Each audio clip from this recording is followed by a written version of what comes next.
সালাম আলাইকুম প্রিয় শিক্ষার্থীবৃন্দ। আজকে আমরা পড়ব তৎপুরুষ সমাস। তৎপুরুষ সমাসের ক্ষেত্রে আমরা প্রথমে দেখে নেব যে তৎপুরুষ কাকে বলে। তৎপুরুষ শব্দটির অর্থ হচ্ছে, এটি হচ্ছে আবিধানিক অর্থ।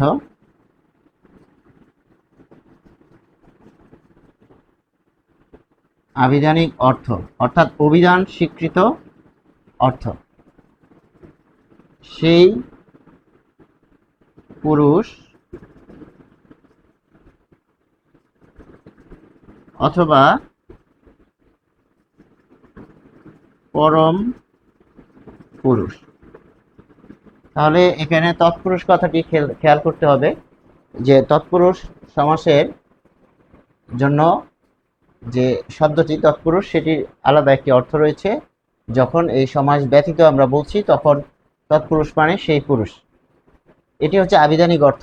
আর ব্যাকরণের দিক থেকে, ব্যাকরণগত দিক থেকে যখন আমরা বলছি, ব্যাকরণগত দিক থেকে তৎপুরুষ সমাসে আলোচিত হয়। যখন আমরা সমাসে আলোচিত হয় বা সমাসের ক্ষেত্রে আমরা আলোচনা করছি, তখন আমরা কি পাচ্ছি যে তৎপুরুষ সমাসের জন্য যখন তৎপুরুষ হিসেবে শব্দটি আসছে, তখন আমরা বলছি যে পূর্বপদের যে বিভক্তি,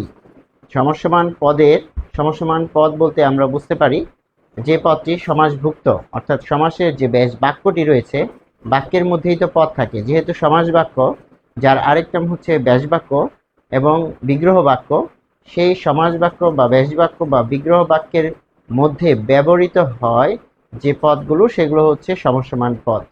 এবং সমস্যমান পদের মধ্যে যদি কোনো বিভক্তি থাকে, তবে সেই বিভক্তি লোপ পেয়ে যে সমাস হবে সেটি হচ্ছে তৎপুরুষ সমাস। আবার সন্নিহিত উপসর্গও কিন্তু ব্যবহৃত হতে পারে। ফলে তৎপুরুষ সমাসের ক্ষেত্রে আমরা কি পাচ্ছি যে সমস্যমান পদের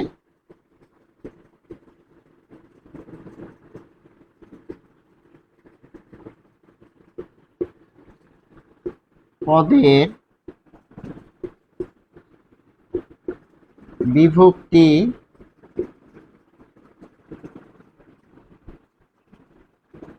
লোপ পাবে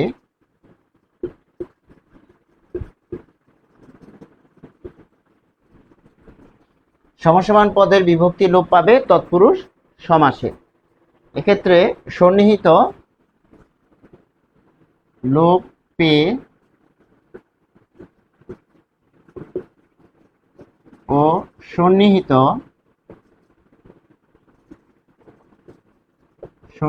অনুসর্গ বোঝার জন্য আমরা বিষয়টি আলোচনা করব। লোপ পেয়ে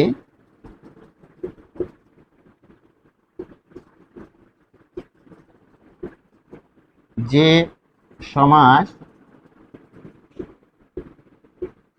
হয় তাকে তৎপুরুষ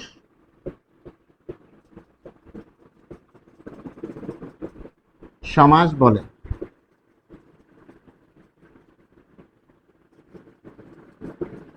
এবং তৎপুরুষ সমাসের ক্ষেত্রে একটি গুরুত্বপূর্ণ বিষয় হচ্ছে যে বিভক্তি এবং সন্নিহিত অনুসর্গ বিষয়টি, প্রিপোজিশন যেগুলো আমরা জানি সেগুলো হচ্ছে অনুসর্গ। কাজেই অনুসর্গ আবার পদান্বয়ী যে অব্যয় ক্যাটাগরিতে পড়েছে। অনুসর্গ অনেক ক্ষেত্রে আমরা বুঝতে পারি না বা বুঝতে সমস্যা হয়। ফলে অনুসর্গ যখন লোপ পাবে অথবা বিভক্তি যখন লোপ পাবে, তখন আমরা বলছি যে সেখানে তৎপুরুষ সমাস সংগঠিত হবে। এখানে খেয়াল করতে হবে যে বিভক্তি, তাহলে বিভক্তি কোনগুলো সেগুলো আমাদের কিন্তু জেনে নিতে হবে। বিভক্তি প্রথমে আমরা দিলাম 1, তারপর 2, তারপর 3, এরকম ভাবে বিভক্তিগুলো আমরা উদাহরণ থেকে যে সংজ্ঞায়নে যাব, উদাহরণ থেকে যখন আমরা সমাজকে বোঝার চেষ্টা করব, তখন এখানে আমরা বসিয়ে দিই। তো প্রথমে আমরা পাচ্ছি যে শূন্য এ অ তে আমরা 1 নাম্বারটা দিয়ে ফেলি এ অ এ অন্তস্থ অ অর্থে, আরেকটি হচ্ছে তে। আর এখানে পাচ্ছি কে রে। তৃতীয়া বিভক্তি হচ্ছে দ্বারা, দিয়া, কর্তৃক। এই পর্যন্ত আমরা লিখলাম। ফলে এখানে আমরা উদাহরণে যাব। কি বলছে? সমসমান পদের বিভক্তি লোপে। এখন সমসমান পদের আমরা যে উদাহরণ সেটি আমরা দেখব, যে সমসমান পদ এখানে কি বলছে। দুঃখকে প্রাপ্ত,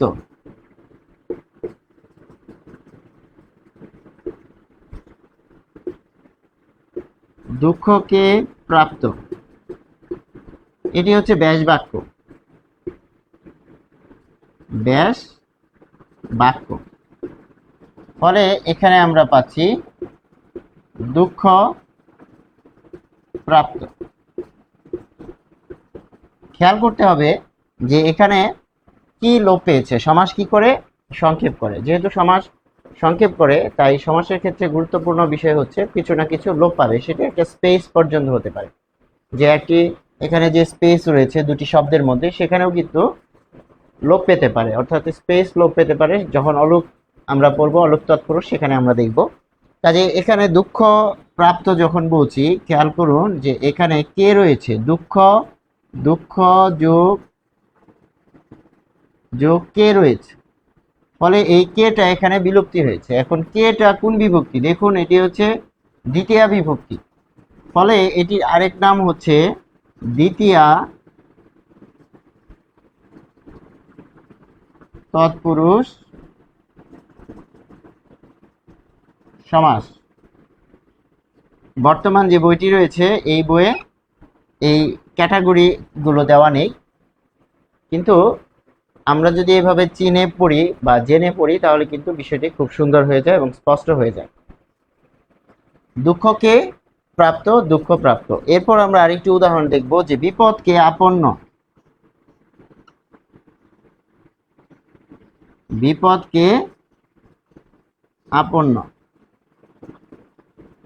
এখানে বিপদাপন্ন, বিপদাপন্ন। খেয়াল করতে হবে, যখন এই কেটা বাদ গেল, তখন আমরা বলছি যে কে হচ্ছে দ্বিতীয়া বিভক্তি। ফলে এটি দ্বিতীয় তৎপুরুষ সমাস, দ্বিতীয়া তৎপুরুষ সমাস।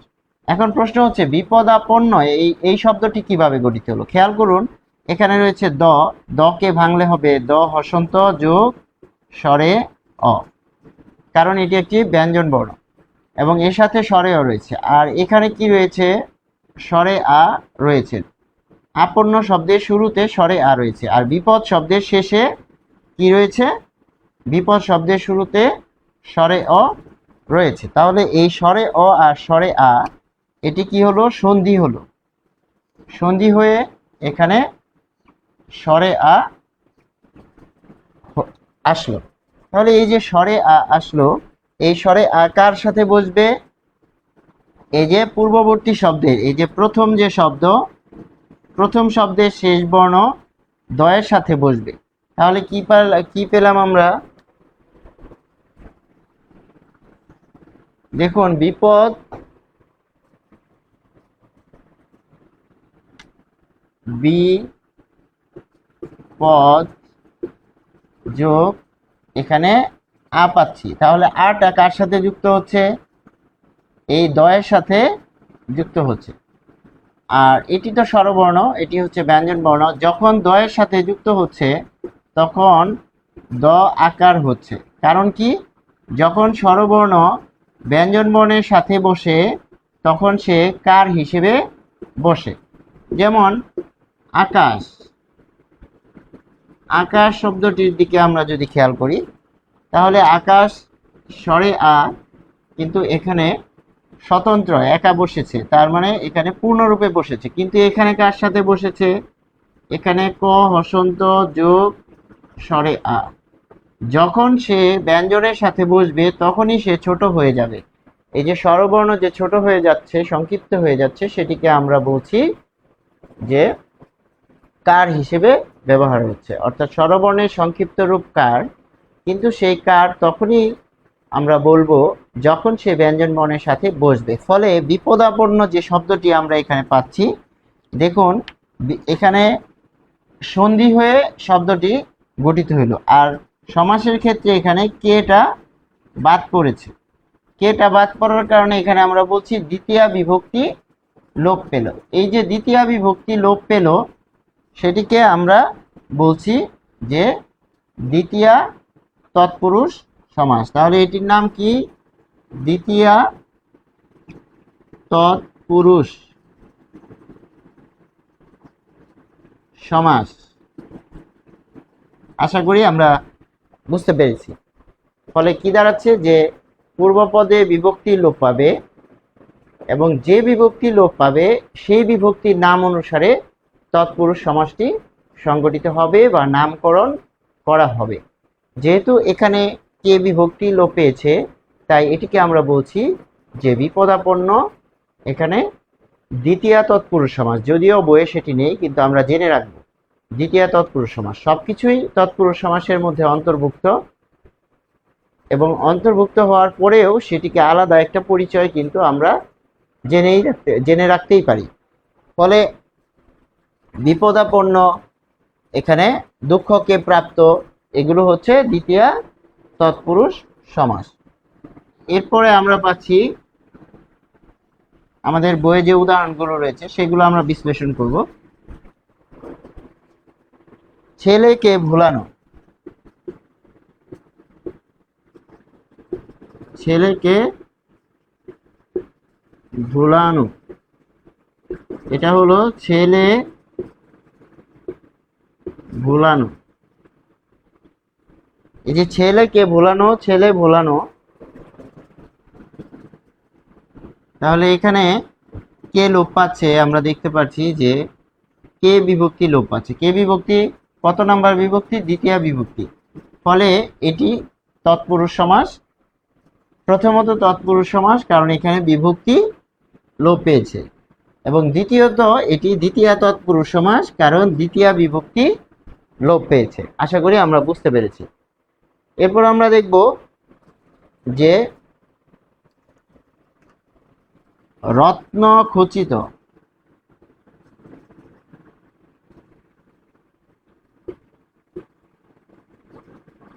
এটি কি হবে? রত্ন দ্বারা খচিত। যেমন আরো লিখছি স্বর্ণ মণ্ডিত। এটি হলো স্বর্ণমণ্ডিত, স্বর্ণ দ্বারা মণ্ডিত। আরো লিখবো আমরা যে হীরক খচিত। দেখুন হীরক খচিত।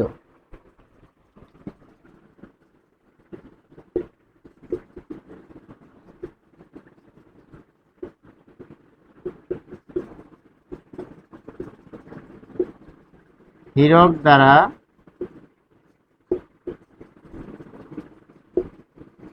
খচিত। ফলে এখানে খেয়াল করতে হবে যে এখানে কি পাচ্ছি,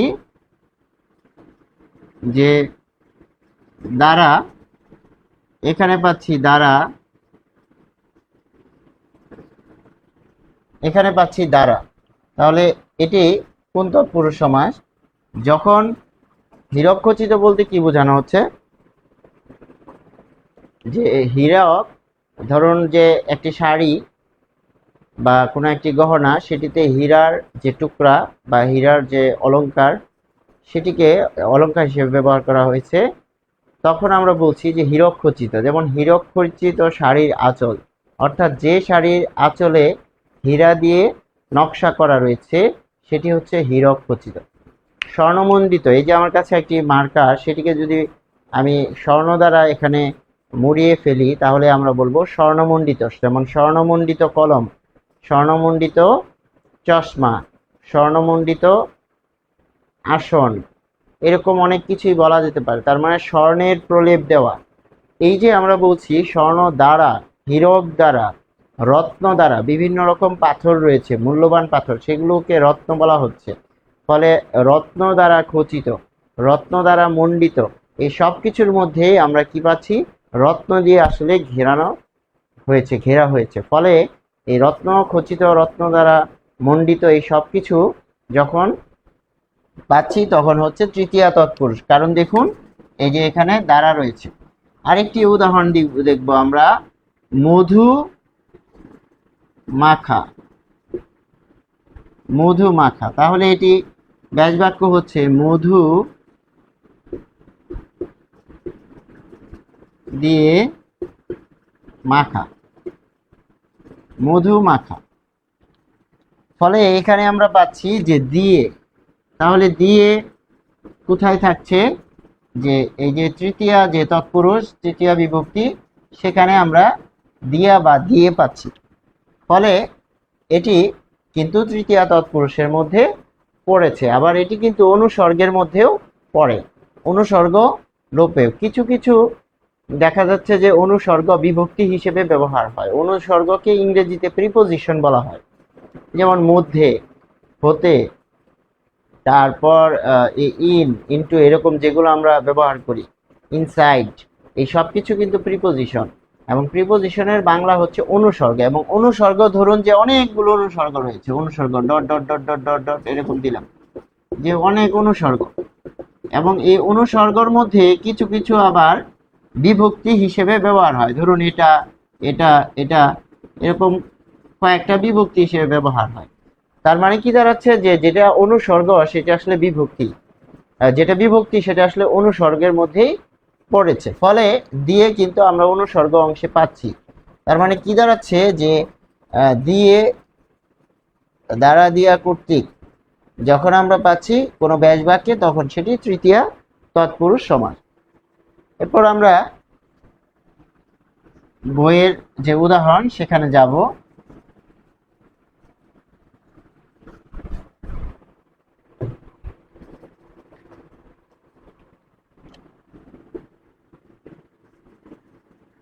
আমরা সমস্ত পদ লিখছি, মামা বাড়ি, ধান ক্ষেত, তারপর আরো লিখছি পথের রাজা,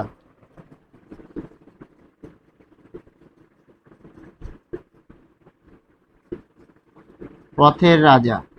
আরেকটি আমরা লিখলাম রাজবাড়ি। এবারে আমরা দেখবো এগুলোর ব্যাস বাক্য কি। মামা বাড়ি যখন বলছি, সেটি হচ্ছে মামার বাড়ি।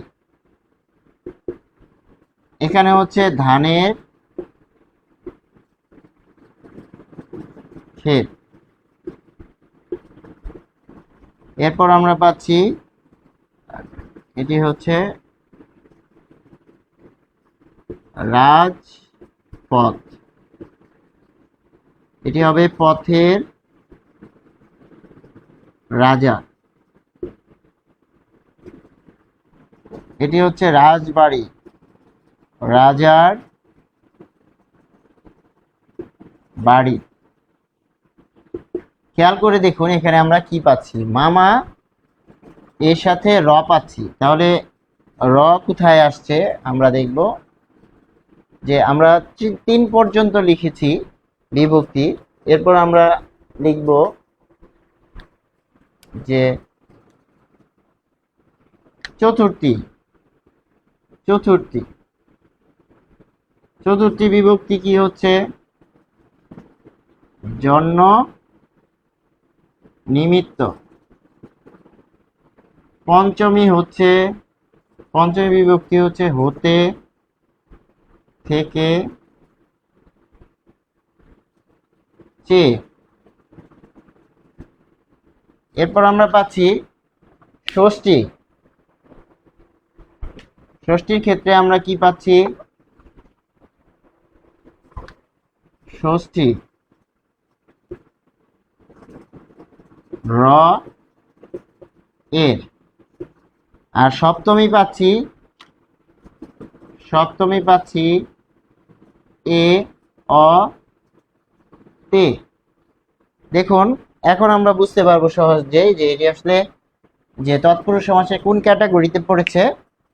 আমরা একটু দেখছি যে মামার বাড়ি এখানে রয়েছে র, ফলে র কিন্তু কোথায় রয়েছে, এই যে ষষ্ঠীতে রয়েছে। ধানের ক্ষেত র এর, তাহলে এখানে আমরা যদি বলি ধান যোগ এর, এটি মিলে হলো ধানের।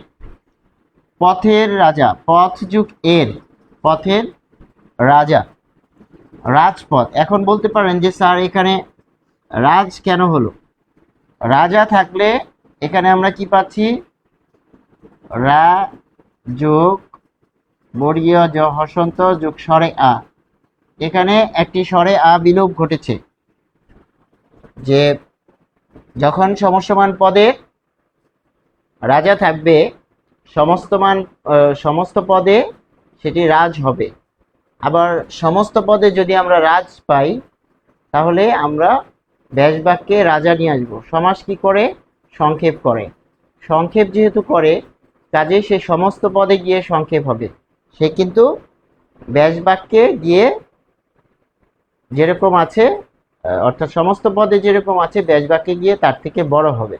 কারণ সমাসের কাজ কি, সংক্ষেপ করা। কাকে সংক্ষেপ করে, সমাস সংক্ষেপ করে যে ব্যাস বাক্যকে সংক্ষেপ করে সমস্ত পদে রূপান্তরিত করে। ফলে ব্যাস বাক্যে কি ছিল, রাজা ছিল। রাজা শব্দের ধ্বনিগত বিশ্লেষণ করলে আমরা পাবো র যোগ স্বরে আ, এই হলো রা, এরপর পাবো বর্গীয় জ, এরপর পাবো স্বরে আ। তাহলে রাজা এর মধ্যে 4টি ধ্বনি রয়েছে, কিন্তু রাজ যখন বলছি তখন এর মধ্যে 3টি ধ্বনি রয়েছে। কিরকম, র যোগ স্বরে আ, এই হলো রা, যোগ বর্গীয় জ। তার মানে কি, সমাস সংক্ষেপ যে করে এটির প্রমাণ হচ্ছে রাজা থেকে রাজ। তাহলে সমাস সংক্ষেপ করছে এটি আমরা জানি। যেহেতু সমস্ত পদ রয়েছে সেটিকে আমরা যদি ব্যাস বাক্য করতে চাই তখন আমাকে কিছু না কিছু যুক্ত করতে হবে। তাই রাজ থাকলে সমস্ত পদে আমাদেরকে বানাতে হবে রাজা। ফলে এটি আমরা এখানে পাচ্ছি। দেখুন এখানে কি রয়েছে, রাজার বাড়ি, রাজার এখানে র রয়েছে, আর এখানে কি হয়েছে, রাজ হয়েছে।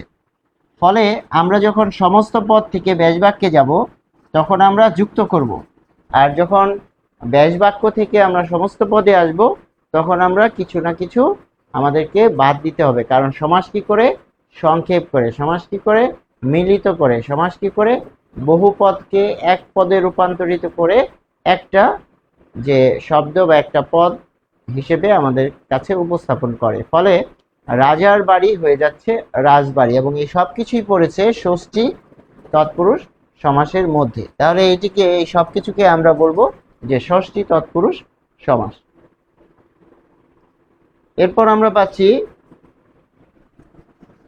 গোলায় ভরা, গোলায় ভরা আর গাছে পাকা।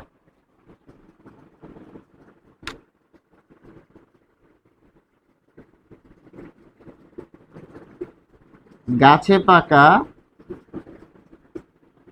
হচ্ছে গাছ পাকা। আরেকটি পাচ্ছি গোলায়, গোলায় ভরা, এটি হচ্ছে গোলা ভরা। গোলা ভরা কি, আগে যে ধান রাখা হতো, মানুষ যখন ফসল তুলতো, ফসল তুলে ধান রাখতো, একটা বিরাট দেখাচ্ছে যে গোল গাল একটা অনেক বড় লম্বা সম্বা একটা ধান রাখার পাত্র ছিল, যেটি আসলে বাঁশ বা বেত দিয়ে বানানো হতো, সেটি কে বলা হচ্ছে গোলা। আগে মানুষের কাছে ছিল গোলা ভর্তি ধান আর পুকুর ভর্তি মাছ। এখন আর সেই দিন দেখা যায় না, এখন চাল কলে মিলে সব কিছু চলে যায়, সেটি হচ্ছে গোলায়। তাহলে গোলায় এটি কিরকম, যেমন এই যে আমরা এরকম লিখি, এই যেরকম আমরা একটা চিত্র আঁকলাম যে গোলা ভরা ধান, এরকম একটা বিশাল ঘরের মধ্যে থাকতো, তো এটার মধ্যে ধান রাখা হতো। তাহলে গোলায় ভরা, এখানে আমরা কি পাচ্ছি, এখানে অন্তস্থ অ পাচ্ছি, আর এখানে পাচ্ছি গাছ যোগ এ, তাহলে গাছ যোগ এ। ফলে এখানে দেখুন সপ্তমীতে আমরা কি পাচ্ছি, এ অ তে, তাহলে এ অ এ এ অ তে, এটা পাচ্ছি। তাহলে এখানে পাচ্ছি অ আর এখানে পাচ্ছি এ, ফলে এটিকে আমরা বলছি যে সপ্তমী তৎপুরুষ সমাস। এখানে এ বিভক্তি লোপ পেয়েছে, এখানে অন্তস্থ অ লোপ পেয়েছে, তাহলে গাছে থেকে হয়ে যাচ্ছে গাছ। দেখুন পাকা যেরকম ছিল ঠিক সেরকমই কিন্তু আছে। তাহলে সমাস কি করে? সমাস সংক্ষেপ করে। কি সংক্ষেপ করছে? এখানে বিভক্তিকে বাদ দিয়েছে। যেহেতু এটি ব্যাস বাক্য, এই ব্যাস বাক্যের মধ্যে এগুলো হচ্ছে পদ, তার মানে এটি হচ্ছে সমস্যমান পদ। তাহলে সমস্যমান পদের বিভক্তি এখানে কে? এই বিভক্তি হচ্ছে এ। এ আবার কোন বিভক্তি?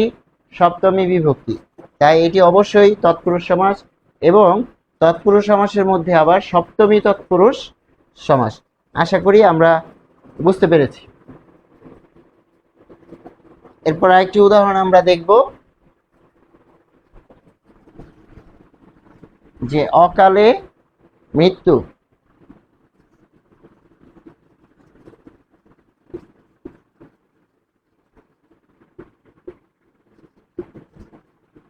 এটিকে আমরা বলছি অকাল মৃত্যু। ফলে এখানে আমরা যদি বিশ্লেষণ করি যে অকাল যোগ এখানে বিভক্তি পাচ্ছি এ, ফলে এখান থেকে এখানে খেয়াল করুন মৃত্যু শব্দটি ঠিকই রয়েছে, মৃত্যু শব্দটি এখানে ঠিকই রয়েছে, কোনো পরিবর্তন নেই। কিন্তু অকালে থেকে কি হয়েছে? এই এটা বাদ গিয়েছে। যেহেতু এটা বাদ গিয়েছে, একে বলা হচ্ছে বিভক্তি, এবং এই বিভক্তি সপ্তমী বিভক্তিতে পড়েছে। ফলে আমরা এখানে কি পাচ্ছি? যে যেহেতু এ লোপ পেয়েছে, তাই এটি অবশ্যই তৎপুরুষ সমাস, এবং এই এ লোপ পাওয়ার কারণে এটি সপ্তমী বিভক্তি হওয়ার কারণে এটি সপ্তমী তৎপুরুষ সমাস। আশা করি আমরা বুঝতে পেরেছি। তারপর আমরা দেখব যে সন্নিহিত উপসর্গ অনুসর্গ। সন্নিহিত অনুসর্গ, তাহলে মধু দিয়ে মাখা, মধু দিয়ে মাখা, মধু দিয়ে মাখা, এটি হচ্ছে মধু মাখা।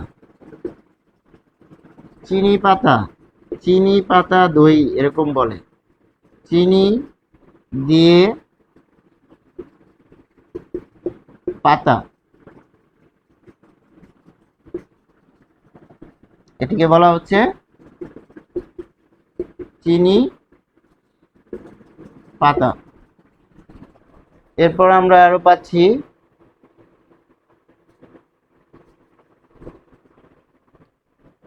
এই দুটি উদাহরণে আমরা আপাতত বলে নেই যে এখানে কেন বলা হচ্ছে যে এটি সন্নিহিত অনুসর্গ। সন্নিহিত অনুসর্গ কি? অনুসর্গ হচ্ছে, অনুসর্গ কোনগুলো? যেগুলো আমরা জানি প্রিপোজিশন, প্রিপোজিশন। প্রিপোজিশন মানে কি? যা পূর্বে বসে। দেখুন প্রি মানে পূর্বে, পজিশন মানে অবস্থান।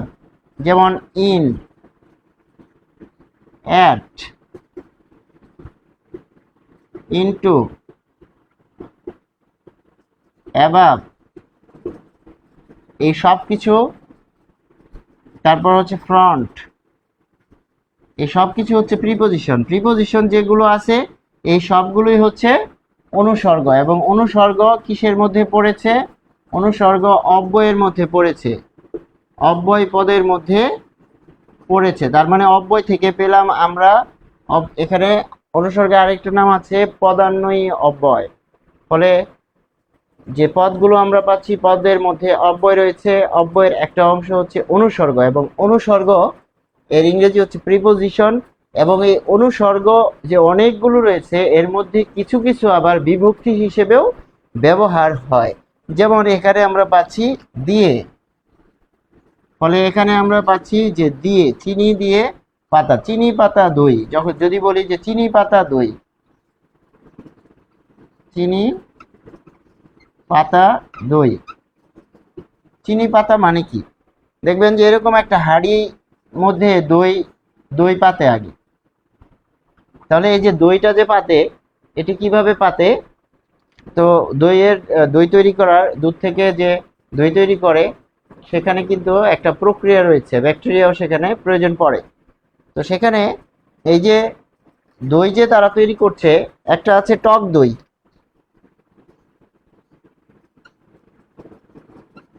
দেখুন টক দই সাদা হয়, তাহলে টক দইয়ের মধ্যে কি আপনি পাবেন? এই যে চিনি পাবেন? চিনি পাবেন না, কোনোভাবেই চিনি পাবেন না। তার মানে যে দইয়ের মধ্যে, মিষ্টি দই যেটা আমরা জানি, চিনি দেওয়া হয়, সেটি হচ্ছে চিনি পাতা দই। তাহলে চিনি পাতা, এই যে চিনি দিয়ে পাতা, পাতা একটি আঞ্চলিকভাবে এটি ব্যবহৃত হয় খুব শব্দ, যে দই পাতবে। পাতা মানে কি? এরকম রেখে দেওয়া, কোনো কিছু তৈরি করা, সেটি হচ্ছে পাতা। এখানে কিন্তু গাছের পাতা নয়। তার মানে চিনি পাতা দই মানে হচ্ছে যে দইয়ের মধ্যে, দই যখন এই হাঁড়িতে পাতা হয়, রেখে দেওয়া হয়, দই তৈরির প্রসেস করা হয়, তখন সেটার মধ্যে যে চিনি দেয়, অর্থাৎ মিষ্টি দই যেটা আমরা খেয়ে থাকি, সেটি হচ্ছে চিনি পাতা দই। আরেকটা হচ্ছে মধু মাখা, মধু দিয়ে মাখা।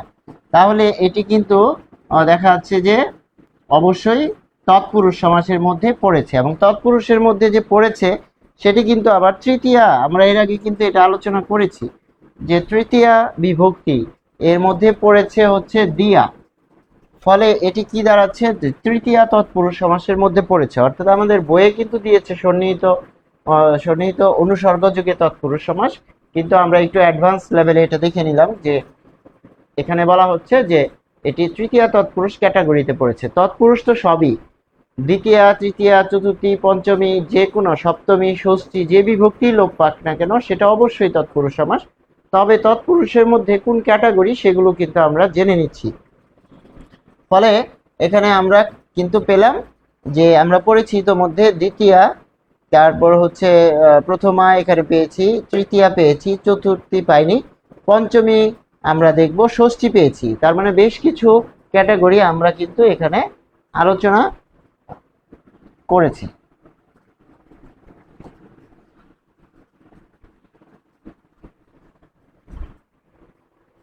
দেখুন আমি লিখলাম,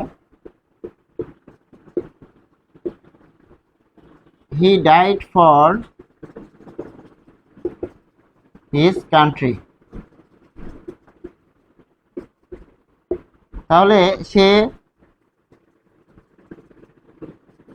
দেশের জন্য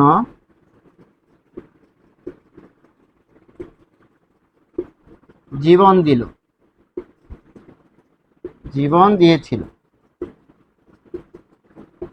এই যে খেয়াল করুন যে এখান থেকে আমরা যে সন্নিহিত অনুসর্গ পেয়ে যাব ফর। ফর এখানে কি হচ্ছে? বাংলায় কি হচ্ছে? জন্য। ফর কি? প্রিপোজিশন।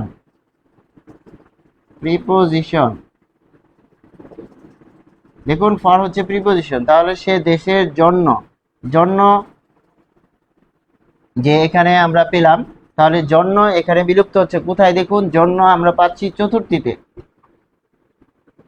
এটি কিন্তু অনুসর্গ, কিন্তু এই যে জন্য অনুসর্গের মধ্যে জন্য আবার বিভক্তি হিসেবেও ব্যবহার হয়। বিভক্তিকে কি বলা হয় আসলে? যে কিছু কিছু অনুসর্গ বিভক্তি হিসেবে ব্যবহার হয়, সেটির মধ্যে জন্য পড়েছে। তাহলে he died for his country, সে তার দেশের জন্য জীবন দিল বা দিয়েছিল।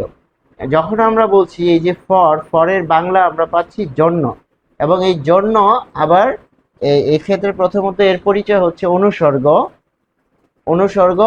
এবং এই অনুসর্গ আবার চতুর্থী বিভক্তি হিসেবে কাজ করছে। ফলে এখানে আমরা পাচ্ছি যে সে দেশের জন্য জীবন দিয়েছিল। তাহলে জন্য হচ্ছে চতুর্থী তৎপুরুষ সমাসের উদাহরণের জন্য। যে আচ্ছা, চতুর্থী তৎপুরুষ সমাস বোঝানোর জন্য এই জন্যটা আমরা লিখেছি। যেমন বসতের জন্য বা নিমিত্তে বাড়ি, আমরা উদাহরণ দেখব। রান্নার জন্য ঘর, আমরা এতক্ষণ দেখলাম যে জন্য কেন আসে। এবার আমরা লিখব রান্নার জন্য ঘর, এটি হচ্ছে রান্না ঘর। ফলে এখানে আমরা পাচ্ছি, দেখুন জন্য কি হচ্ছে, জন্যটা বাদ গেছে, জন্য কোথায় রয়েছে, চতুর্থীতে রয়েছে। ফলে রান্নাঘর হচ্ছে চতুর্থী তৎপুরুষ সমাস, চতুর্থী তৎপুরুষ। আরেকটি আমরা এখানে উদাহরণ লিখব,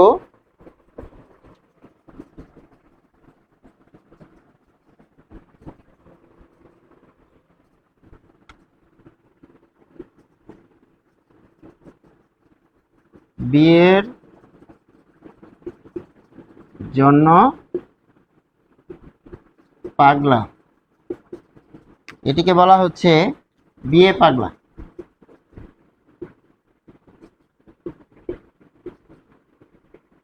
বিয়ে পাগলা। তাহলে এখানে আমরা পাচ্ছি যে জন্য লোপ পেল, বিয়ের জন্য পাগলা, বিয়ে পাগলা। ফলে এটি চতুর্থী তৎপুরুষ সমাসের মধ্যে পড়েছে। আরেকটি বিষয় আছে যে নিমিত্ত বসতের জন্য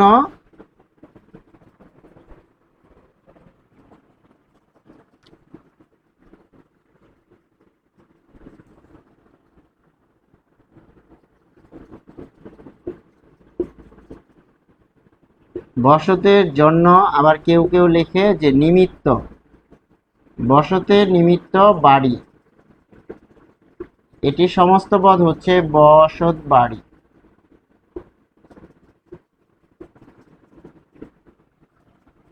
কি পেলাম, বসতের জন্য বা নিমিত্ত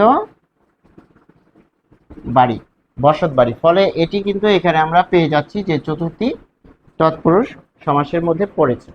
ফলে প্রথমা, দ্বিতীয়া, তৃতীয়া, চতুর্থী, আমরা ষষ্ঠী এবং সপ্তমী বিভক্তির প্রয়োগটা আমরা দেখেছি। অর্থাৎ বিভক্তি এবং অনুসর্গ যেগুলো আসলে আমরা জানি যে অব্যয়ের মধ্যে পড়েছে, এবং এই অনুসর্গ কিছু কিছু অনুসর্গ আবার বিভক্তির রূপে ব্যবহৃত হয়, যেমন জন্য, তারপর দিয়া, এরকম অনেকগুলোই রয়েছে। তো সেগুলো যখন লোপ পাচ্ছে তখন আমরা বলছি যে তৎপুরুষ সমাস হচ্ছে। কেন লোপ পাচ্ছে, দেখুন এটি সমসমান পদের অংশ থেকে লোপ পাচ্ছে। সমসমান পদ, এগুলো হচ্ছে সমসমান পদ মিলে পদ বিহিত বাক্য তৈরি হয়। ধরুন যে এটা একটা বাক্য, এর মধ্যে অনেকগুলো পদ রয়েছে, এগুলো পদ। দেখা যাচ্ছে শব্দ যখন পদের মধ্যে বসে সুশৃঙ্খল অর্ডার মেনে বা শৃঙ্খলা মেনে বা স্ট্রাকচার মেনে, যে গঠন বিন্যাসের মধ্যে বসে, সেটিকে আবার আসক্তি বলা হয়, সুশৃঙ্খল পদবিন্যাস। সেটি যখন বসছে তখন পদ বলছি। আবার এটি যদি সমাস বাক্য হয় তাহলে সমসমান পদ আমরা বলবো। সমসমান পদের মধ্যে আমরা যদি এখানে অনুসর্গ পেয়ে থাকি তাহলে সেটি কিন্তু আবার দেখা যাচ্ছে যে বিভক্তি হিসেবেও কাজ করতে পারে। এখন যে বিভক্তির মধ্যে পড়েছে সেটি আমরা বলে দিব সেই তৎপুরুষ সমাস। আরো কিছু আমরা উদাহরণ দেখব, যে গ্রাম ছাড়া আগাগোড়া,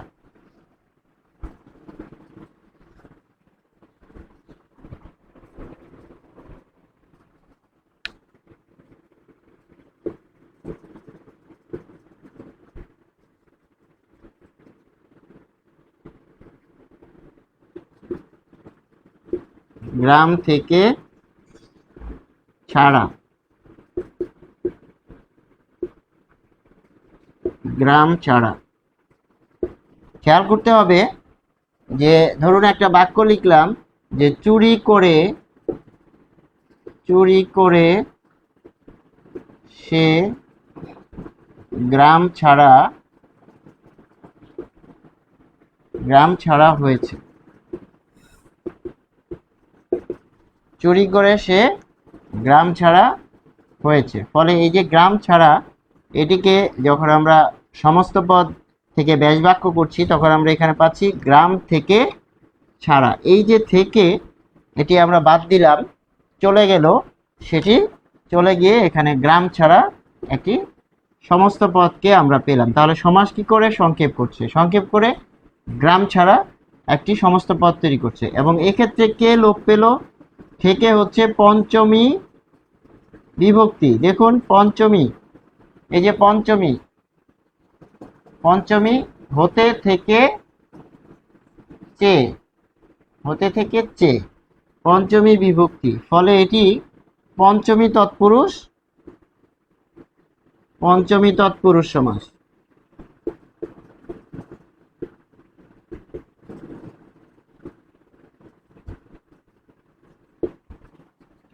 আরেকটি বিষয় আমরা লিখব যে আগাগোড়া,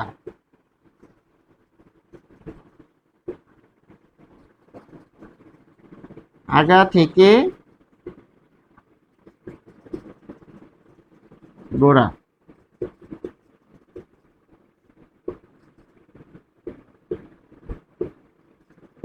আগা থেকে গোড়া, আগাগোড়া। তাহলে সে আগাগোড়া বা আপাদমস্তক, অর্থাৎ আপাদমস্তক মানে কি পা থেকে মাথা পর্যন্ত, তিনি আপাদমস্তক একজন ভদ্রলোক যখন বলছি, তাহলে আগা থেকে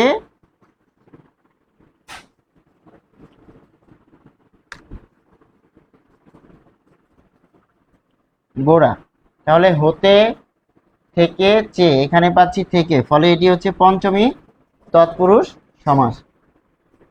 আরো আমরা উদাহরণ দেখব, যেগুলো বইয়ে নাই, আমরা আরো দুটি উদাহরণ দিব।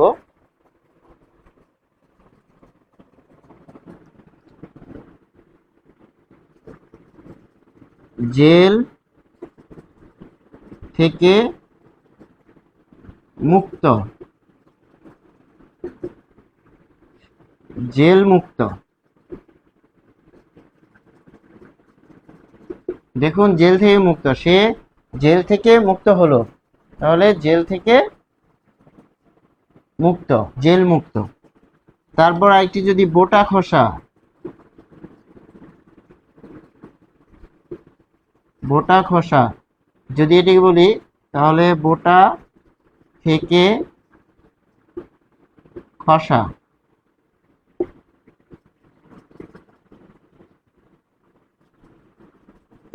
যেমন সে বোটা খসা আম নিয়ে বাড়ি ফিরল, তাহলে বোটা থেকে খসা, বোটা খসা। এগুলো কোথায় পড়েছে, পঞ্চমীতে পড়েছে, পঞ্চমী তৎপুরুষ। দেখুন এই যে পঞ্চমী বিভক্তি, হতে থেকে চে। আশা করি আমরা বুঝতে পেরেছি। আমরা কিন্তু ইতিমধ্যে প্রায় সবগুলো বিভক্তির বিষয়টি এখানে আলোচনা করেছি। আমরা এখান থেকে যে প্রথমা, দ্বিতীয় বিভক্তি, তৃতীয় বিভক্তি, চতুর্থী, পঞ্চমী, ষষ্ঠী এবং সপ্তমী বিভক্তির প্রয়োগগুলো দেখেছি। এর ফলে কিন্তু তৎপুরুষ সমাসকে আমরা বুঝতে পেরেছি এবং চিনতে পেরেছি। আরেকটি ক্যাটাগরি আমরা এখানে আলোচনা করব, সেটি হচ্ছে কোন কোন ক্ষেত্রে বিভক্তি লোপ পায় না। যদি বিভক্তি লোপ না পায় তাহলে কি বলবো, যে অলোক তৎপুরুষ সমাস। যেমন অলোক, অলোক শব্দটি যেখানেই পাবো, অলোক তৎপুরুষ সমাস। তাহলে অলোক মানেই হচ্ছে সেখানে বিভক্তি লোপ পাবে না। এখন বিভক্তি লোপ না পেলে সমাস হবে কিভাবে, সেটা আমরা দেখব। দেখুন অলোক, এটি খেয়াল করতে হবে যে কিভাবে এটি সংগঠিত হয়। যেমন গরুর গাড়ি,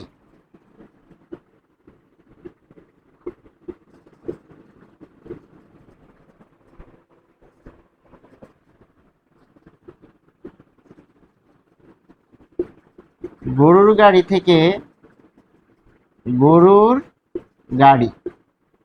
এখন বলুন তো এখানে সমাস কিভাবে হলো, সমাসে কি হয়, সংক্ষেপ হয়। এখানে কি সংক্ষেপ হয়েছে, কোনো বিভক্তি বাদ করেছে, বিভক্তি বাদ করেনি তো, তাহলে কিভাবে সমাস হলো, সমাসে কিছু না কিছু বাদ যাবে।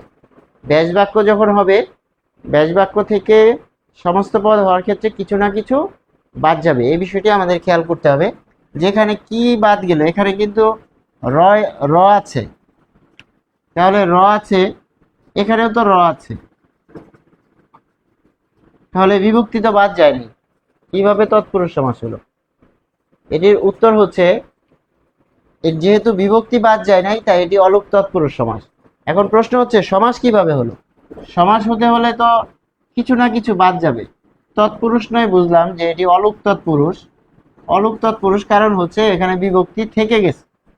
বিভক্তি যেহেতু থেকে গেল, তাহলে অলুক এই পর্যন্ত বুঝলাম। কিন্তু অলুকের পরে তো আরেকটা আছে, তৎপুরুষ সমাস। তাহলে সমাস কিভাবে হলো? সমাস হইতে হলে তো ছোট হইতে হবে, কিছু না কিছু বাদ যাবে। খেয়াল করুন যে এখানে কিন্তু একটা স্পেস আছে, স্পেস। দুটি শব্দ আলাদা, এই যে স্পেস আছে, এখানে কিন্তু কোনো স্পেস নাই।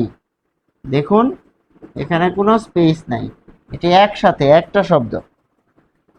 এখানে হচ্ছে স্পেস নাই, এখানে হচ্ছে দুইটি শব্দ, এই যে এক, এই যে দুই। তাহলে এখানে দুইটি শব্দ, কিন্তু বিভক্তি আছে।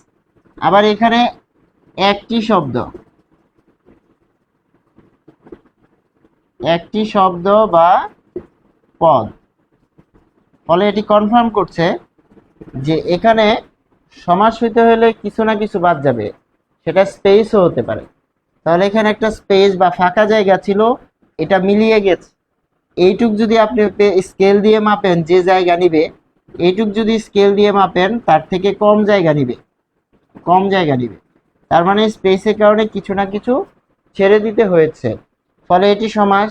এবারে আসুন সমাসের মধ্যে কোন ক্যাটাগরিতে পড়েছে। যেহেতু র রয়েছে, র হচ্ছে ষষ্ঠী বিভক্তি। ষষ্ঠী বিভক্তি, তাহলে বিভক্তি লোপ পায় নাই যেহেতু, তাই এটি অলুক তৎপুরুষ সমাস। আর যদি এখানে গরুর গাড়ি থেকে গরু গাড়ি হতো, ধরুন যে এখানে হলো গরু গাড়ি, গরু গাড়ি যদি এটা হতো, তখন আমরা বলতাম ষষ্ঠী তৎপুরুষ। কারণ কি, এখানে র বিভক্তি রয়েছে।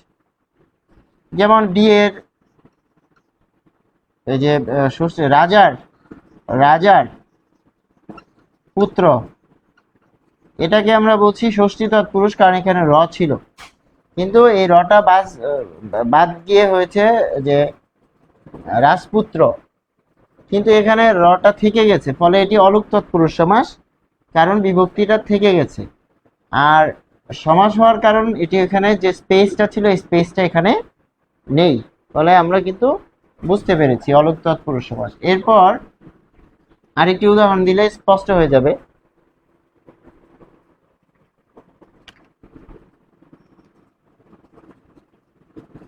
তেলে ভাজা,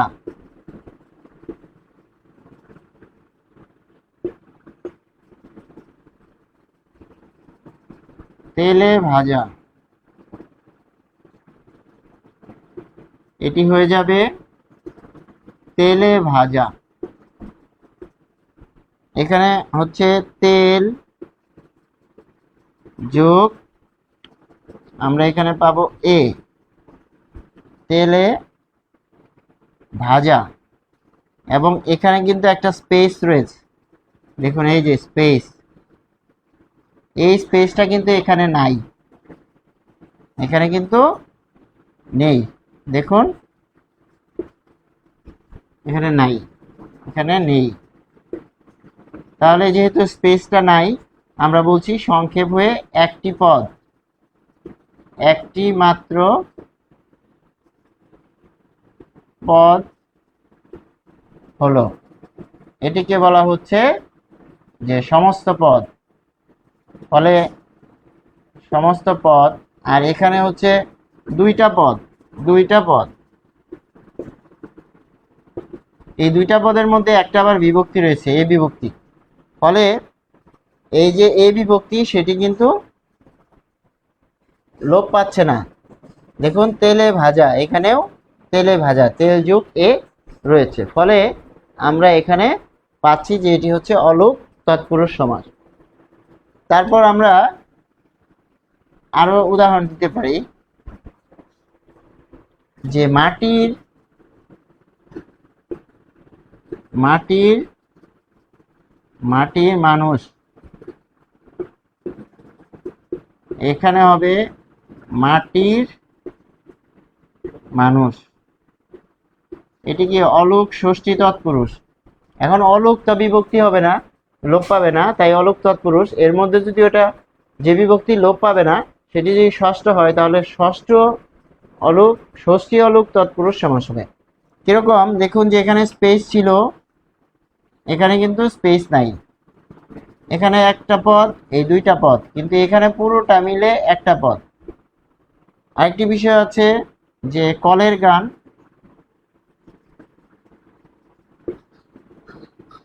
কলের গান এটি এরকম হয়ে যাচ্ছে, কলের গান একসাথে, কোনো স্পেস থাকবে না।